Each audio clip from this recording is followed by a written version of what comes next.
This video right here is for anyone who may find themselves in a messed up situation and are facing time in any prison system. What you're going to learn right here just from watching this video right here is the 10 most questions that are asked when you're new to prison.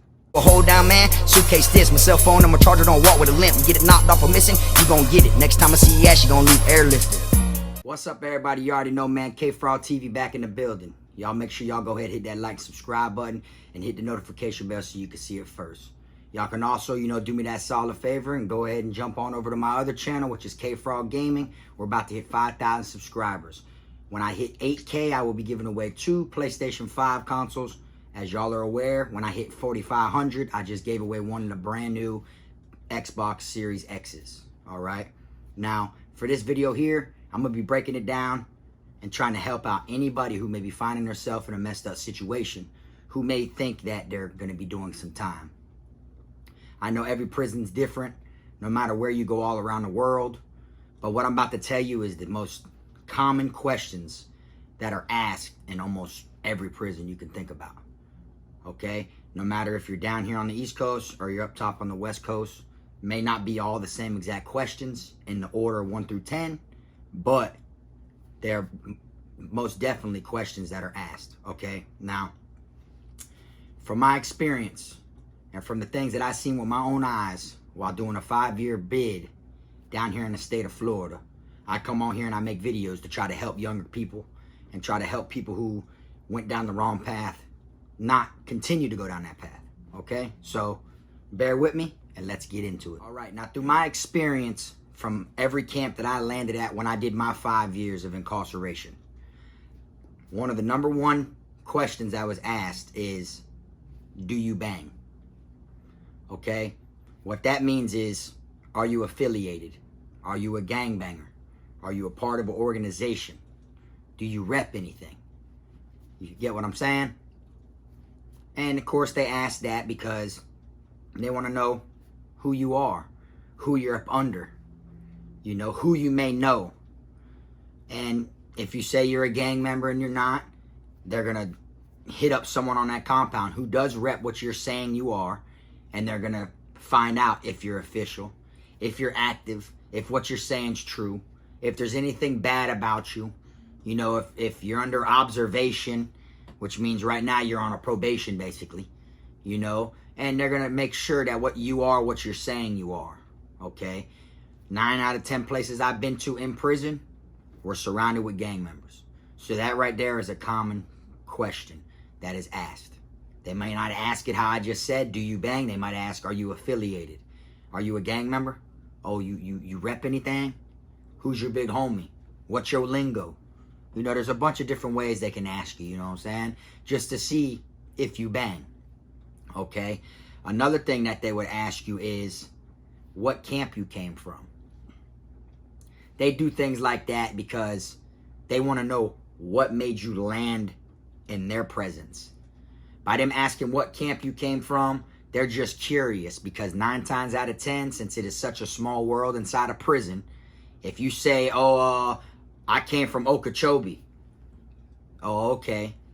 Next thing you know, they could do a background check on you from whatever camp y'all are at now, all the way to getting in touch with someone at Okeechobee. See if anybody that's at that camp where you're at now was once at Okeechobee. They might start asking you when you were there. How long were you there? What years were you there? Just to try to, find out who you are. Everyone wants to find out who you are the moment you land there. If you never felt like you was important in life at all, you're definitely going to feel important when you're new to prison because everyone wants to know who you are. Make sure you're not a rat, chiva, like the Chicos will say. You know what I'm saying? Make sure you're not police, you're not working for the officers, confidential informant. Everyone wants to know, so they're going to 9 times out of 10 want to know what made you come from where you came from, okay? Now, another common question they're going to ask is, why are you in prison? That right there is something they ask you, whether they're trying to be cool with you or whether they just want to know who you are or if they're just thinking of plotting on you. no matter what it is, they're going to want to know why you're in prison. That's why cell phones are so deadly and dangerous in prison. Why they are so strict about having them, and they don't want people to have them, because you can do background checks and look up people and see what they're in prison for, you know? And that right there could put another inmate's life in jeopardy. Either someone finding out someone's over there in the dorm looking them up, that person who finds out might go wet up that person who was looking them up, you know? Just like, why you in my, you know what I'm saying? Why you, what you all up on me for, bro? Why you worried about what I'm in, you know? And that, it could turn out bad for the person who was looking that person up to see, you know, why they're in prison. Or it could turn bad for someone who's in prison for, you know, a fucked up charge, whether it's something with children or, you know, bad charges. Y'all get what I'm saying? If you did something to where, shit, you ain't being in the room with me. You know what I'm saying? You got a sex charge, you got a thing with kids, you got anything like that. No one wants someone like that in their room. You feel me? So they're going to give you the benefit of the doubt to tell them why you're in prison before they find out anyways. Okay? They're going to literally find out why you're in there. So like I said earlier in the video, you tell someone you're in there for catching 2 bodies. Next thing you know, they look you up and find out you're in there for a couple possession charges or pawning some shit at the pawn shop. So now you just lie while you was in there. You feel me? Which that right there just shows why lie about it. You know, if you didn't have nothing that serious to hide, why lie about it? And then that just, you know, makes everyone's antennas go up. You feel me? Because what was the point of lying about it? They still would have been cool with you for them type of charges, you know. But everybody want to act like they're a goon, a gangster, a killer, and they want to try to keep everybody off them as much as they can. So they'll try to push an image about the reason why they're in there and use it as a precaution to scare people off from messing with them. Okay? And that's what happens. But you already know, everyone wants to know why you're in there. Just like if you got a new bunkie, a new person put in your cell, or even a new person in your dorm, you're going to want to know why he's in there. If you got cell phones in the dorm, or you're hustling, selling Tunchi, whatever you may be doing, you know, you might have, you know, a relationship with an officer, you might have whatever's going on. You're going to want to know why that person is in here. Because if someone else finds out why he's in here and does something, it's going to bring heat to the dorm. So as soon as someone comes in, instantly people want to find out why he's there. So they're going to ask you, why you in prison? Another thing they're going to ask you, how long you got? That's like the most common thing that any bunkie of mine would ask me, I feel like, you know. Once y'all, you know, you could be making your bed, you're fresh in the cell, and, you know, even if they don't ask you why you're in prison right away, because like I said, these questions that I'm putting aren't in the order that I'm putting them.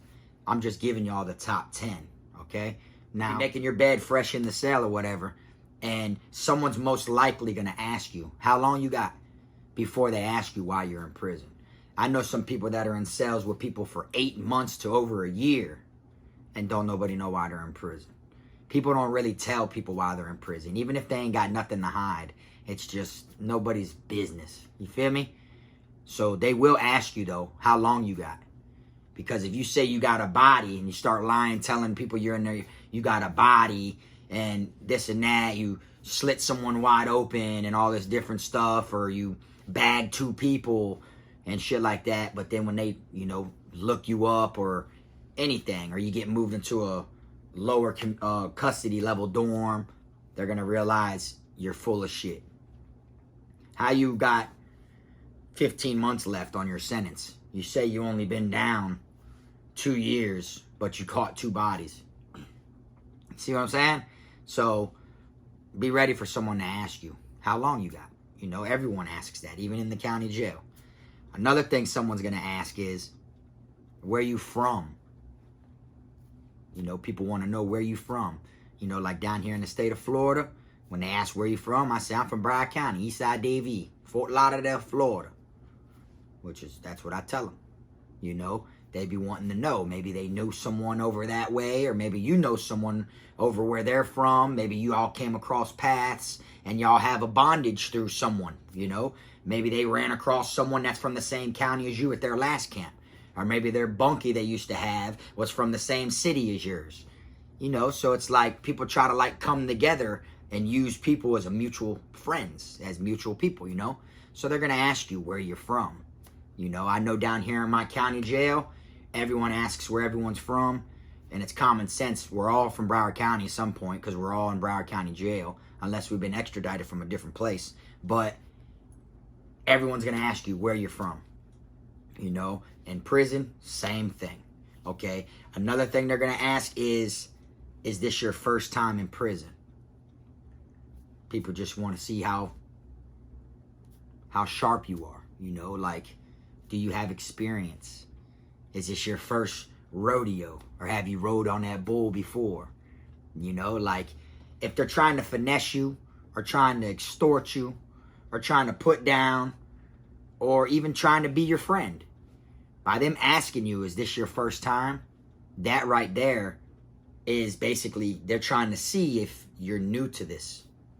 You know, because anyone who's been to prison their first time, off rip, anyone that's been to prison 2 or 3 times, try to take advantage of the person whose first time it is. See, down here in the state of Florida, we get our ID, okay? Which I have mine in my pocket, matter of fact.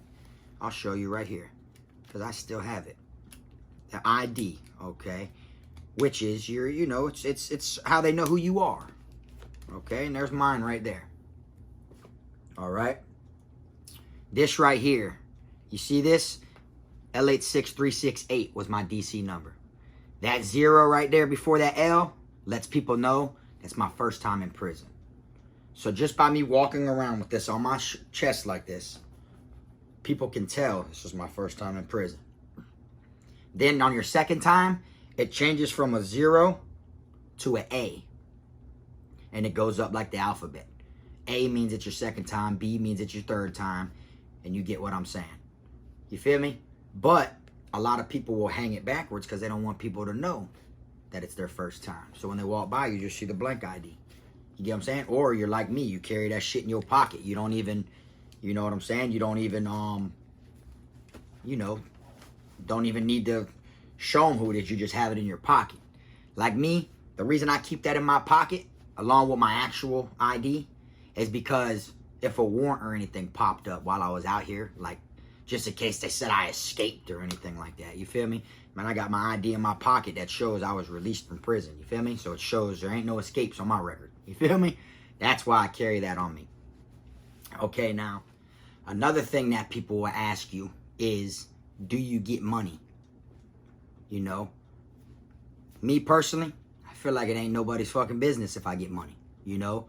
But people aren't always asking you that because they want to know what you got, or they want to know if they can finesse you, which it happens a lot though.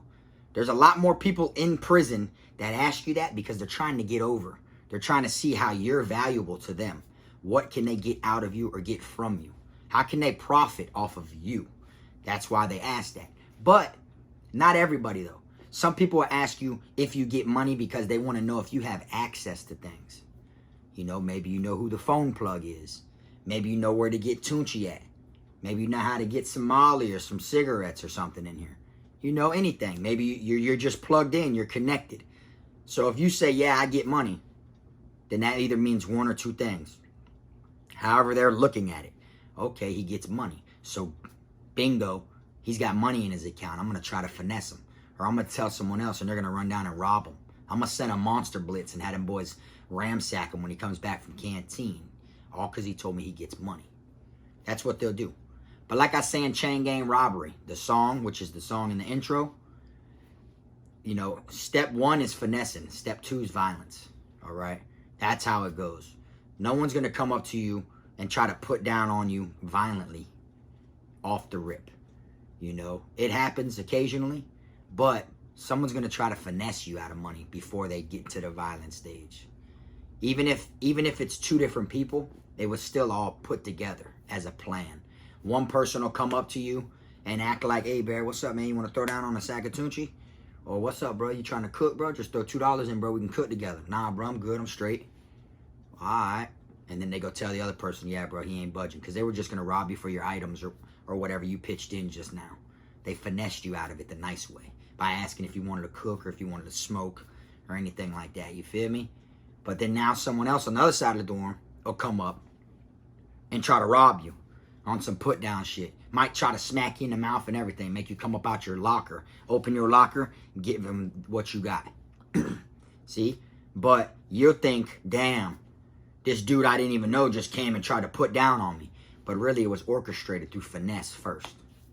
The littlest thing can be a finesse movement that you didn't catch when you first came in there. So you may think someone's physically just trying to take your shit and put down on you. But really they tried to finesse you first. So it led to anger, and then it led to, all right, that's it. We're going to have to take his shit. He's being hard-headed. You feel me?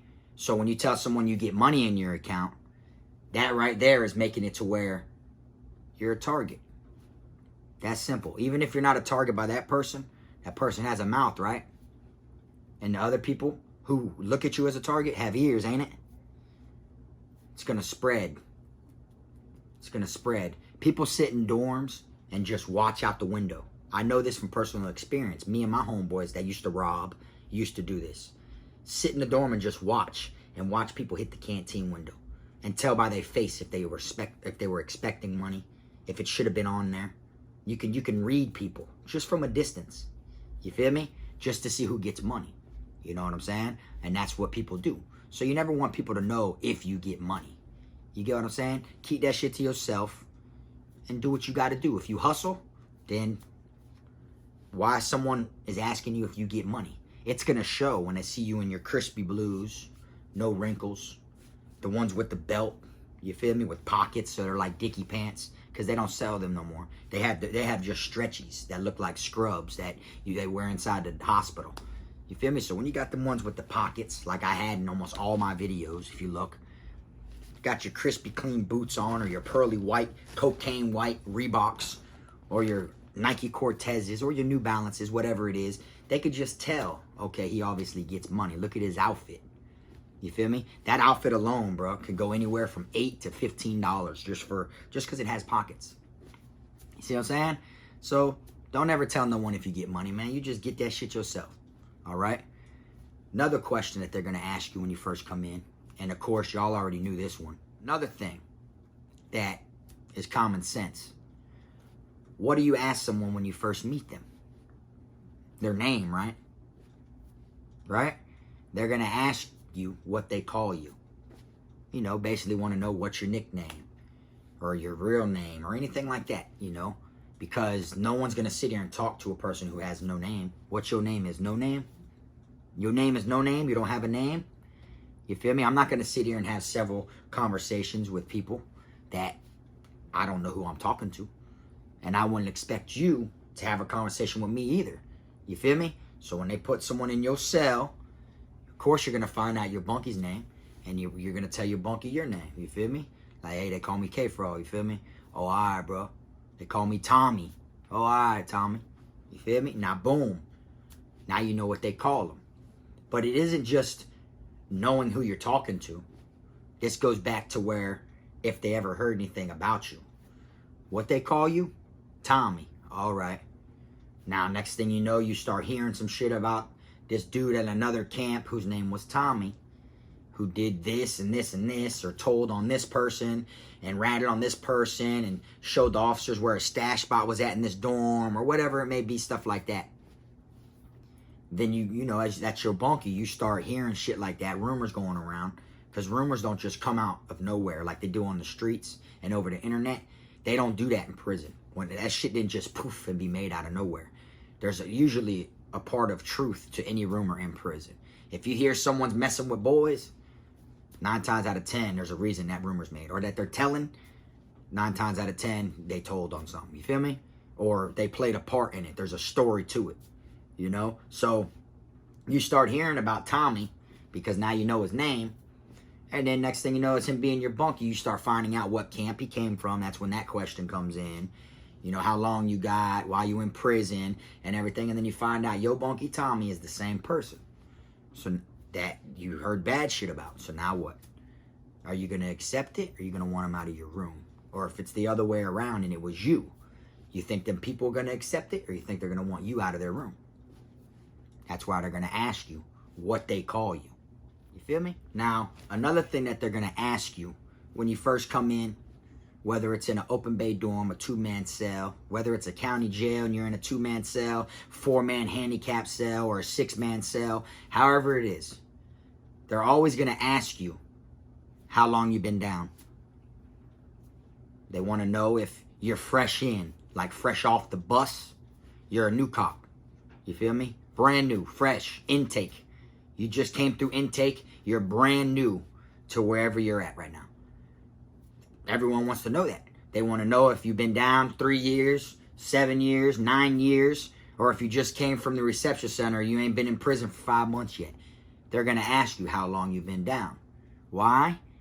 Because that leads to where they want to know where you've been, basically, you know, and shit like that. So by them asking how long you've been down, it also leads to knowing if you're experienced. Like I said, can they finesse you? Can they come at you with the put down? Anything like that. By finding out how long you've been down, that lets them know, oh, he already knows about the chain gang. Oh, all right, boom. He already knows what time it is. You know what I'm saying? Because if you come across someone who's fresh, who just only been to reception for like 3 weeks, and now they're at this main camp, they don't even know what to expect. They think the reception center, because that's where you first go when you go to prison, they think reception is what prison's like. And they're dead ass wrong. It isn't. Reception center will make you think prison is sweet. And then when you go to your main camp, it could be a fucked up camp. And shit could be dead ass real and ratchet. So when you see someone that's brand new and they don't know no better, a lot more people are going to try to be the first one to talk them out of something or finesse them or even rob them. You know, because he don't know no better. Rather than it being someone who's been down 5 years, 6 years. 9 times out of 10, they'll just question them. Where you from, and do you bang, and you know, different where you came from, what they call you. They'll throw out all them type of questions and shit before they try the put down, because he's been down 5, 6 years. So they're like, okay, he knows about the chain gang already, so we can't come at him like that. You know what I'm saying? We can't just come at him like that. Now, if you look sweet, you look like you'll break it off, and you ain't living like that, they'll straight up tell you, man, you already know what time it is, bro. Open that locker. You already know what time it is. Which means they sense that they're an alpha male to you. You know what I'm saying? They're a wolf, you're a sheep. They sense you act like a sheep, you know? So they'll put down on you and tell you, you already know what time it is. Which means don't act new to this shit. You already know what this means. You already know what to do. Break it off. You already know. You feel me? That's why you're never supposed to go in there with your head down, man, and look like you're scared, or even, you know, be scared to make eye contact, all that shit. You don't do none of that. Whether it's your first place you're going to or whether you've been down 5, 6 years, it doesn't matter. Man, you go in there with your head up high like a lion. You feel me? You go in there with your head up. Keep your head up at all times like a lion. You know what I'm saying? That's what you're supposed to do. Because people are going to straight up ask you these questions that I'm saying. The least question that I'm going to mention is, how do you do your time? Is a question that they're going to ask you. You feel me? And they might not ask you it that often, but it is definitely on the top 10. It is in one of the 10. You feel me? They're going to ask you how you do your time, because they want to know what type of bunkie they're dealing with. Oh, you like to get high? Damn, I got a person that likes to smoke Tunchi's a bunkie. Oh, you like cell phones? Okay, so he likes to, oh, you like to sack up and sell Tunchi? Oh, okay, so I got a hustler. You know, they want to know if you smoke. How do you do your time? Do you like to get on the phone a lot? Do you gamble? You know, do you go to school? They're trying to get your education. So they're going to ask you that. How do you do your time? You feel me? Because everyone does their time different. You know, just because I play cards and you play cards doesn't mean we both play cards. That's how we do our time. No. Because I may play spades, you may play casino. You feel me? It don't make us the same because we do our time kind of the same. It's still, we do our time differently. Everyone's going to have a different experience when you go to prison. But these 10 questions are the common questions that they're going to ask you when you were new in prison. You know? And like I said, I'm making this video for anyone who ain't never been to prison, who ain't never been arrested, who done caught, you know, a charge or whatever. And, you know, they be asking themselves, or always wondering in the back of their mind, what's it going to be like? Are people going to come up to me and press me? You know, all this shit. That's why I'm making this video today.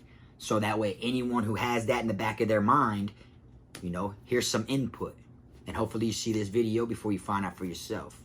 You know, give you some time to practice on your answers, I guess, you know. But these right here are the 10 things that they're going to ask. Straight up. How do you do your time?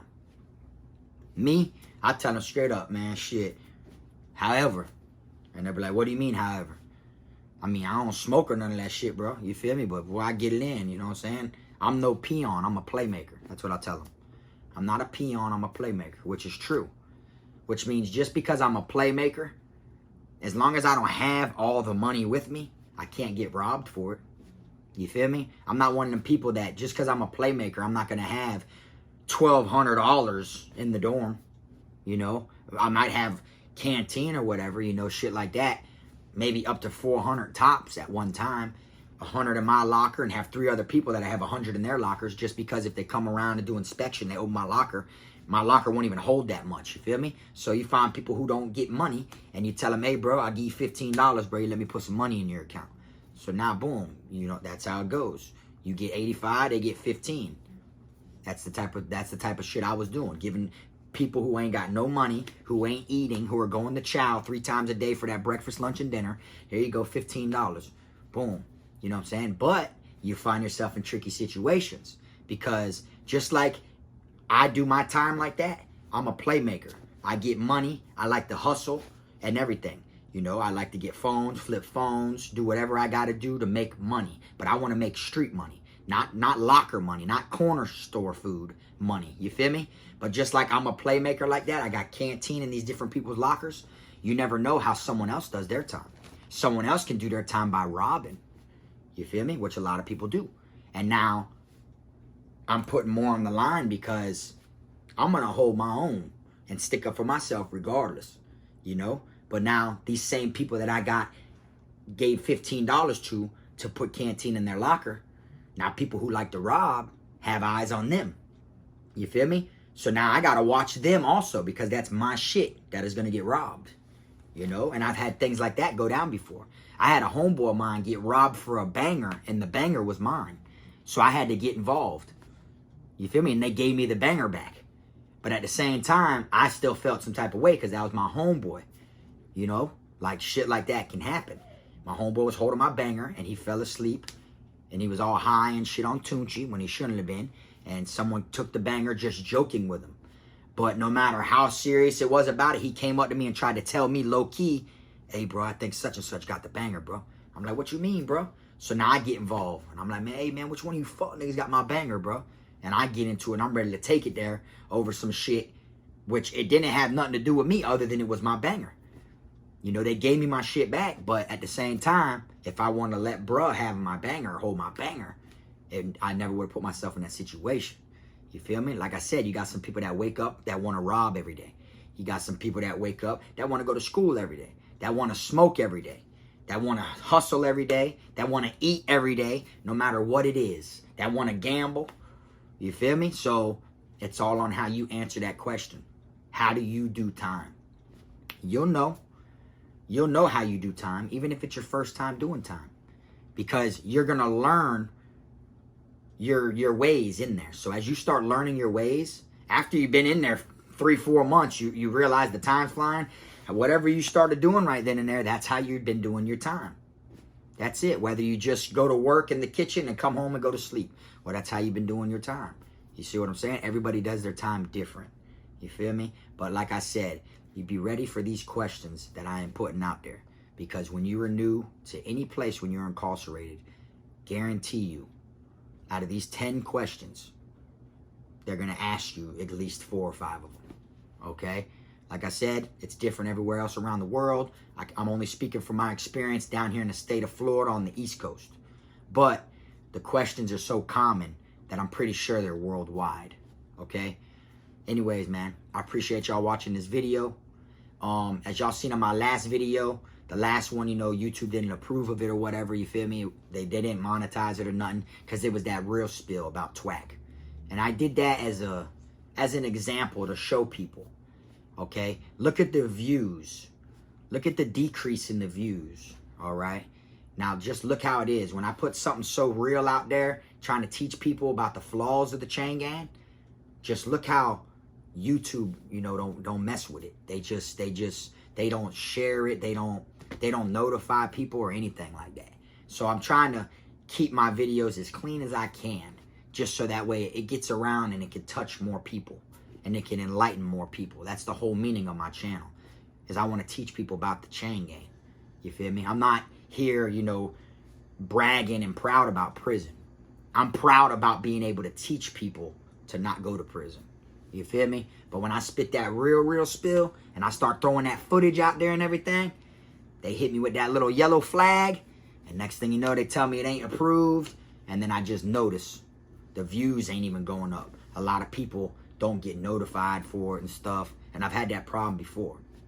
So I'm going to try to keep it still as clean as I've been doing, because we've been doing good, other than the last video I just dropped. You feel me? And I did that as a little test. I knew they weren't going to approve it, but I just wanted to see if it inflect. I wanted to see if the views would change. Even though they didn't approve it, would it still get the views like these ones were? You know what I'm saying? The ones that been doing good. And nah, they straight shut the views down. You feel me? To where it just, it ain't kicking. You feel me? But anyways, man, I appreciate y'all watching this, taking the time to watch Kfrogtv. I'm going to keep on giving you that real spill. Only prison channel still doing it, man. Anyways, like I said, y'all hit that like, subscribe button. Y'all already know, boy, we about to hit 50K. Y'all have a good day. Till next time, this Frog.